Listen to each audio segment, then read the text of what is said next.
আহ, জয় comment করেছেন, আপু আমার একটি দাঁত ভেঙে পড়ে গেছে, এখন কি করতে হবে প্লিজ যদি একবার বলতেন। দাঁত যদি ভেঙে পড়ে যায়, দাঁতের কতটুকু অংশ পড়েছে, আঘাতের কারণে পড়েছে নাকি দাঁতটা গর্ত হয়ে দাঁতটা হচ্ছে ব্যাকটেরিয়া দ্বারা আক্রান্ত হয়ে পেডিস হয়ে ভেঙে ভেঙে পড়ে গিয়েছে, সেটা আগে জানতে হবে। দাঁতের কতটুকু অংশ পড়েছে, দাঁতের গোড়া কি মাটির ভেতরে রয়ে গিয়েছে কিনা সেটাও দেখতে হবে। যদি আপনার দাঁতের গোড়া মাড়ির ভিতরে রয়ে যায়, তাহলে মাড়ি থেকে আগে গোড়াটা বের করতে হবে, তারপর ওখানে আপনি রিপ্লেস করতে পারবেন। আপনি চাইলে দাঁত বসাতে পারবেন 2000 টাকা থেকে শুরু, খোলা লাগানোর দাঁত ব্রিজ করতে পারবেন 20 থেকে 40,000 টাকার মধ্যে, এবং ইমপ্ল্যান্ট করতে পারবেন 60 থেকে 1 লাখ টাকার মধ্যে। এটা টোটালি আমি একটা ধারণা দিচ্ছি, এরকম ফিক্সড কিছু না। আপনি আমাদের ক্লিনিকে আসলে এরকম ধারণায় একটা চিকিৎসা নিতে পারবেন ভালো।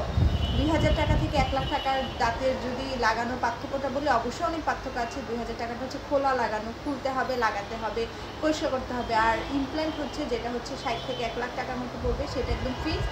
আপনার দাঁতের যে গোড়ার ভেতর থেকে, হাড়ের ভেতর থেকে আমরা সাপোর্ট নিয়ে টাইটেনিয়াম ম্যাটেরিয়ালের মাধ্যমে উপরে হচ্ছে আমরা জিরকোনিয়া ক্রাউন বসিয়ে দিই অথবা পোর্সিলিন ক্রাউন বসিয়ে দিই, যেটা একদম আজীবনের জন্য মোটামুটি আপনার দাঁতে স্থায়ীভাবে ফিক্সড হয়ে লেগে থাকে।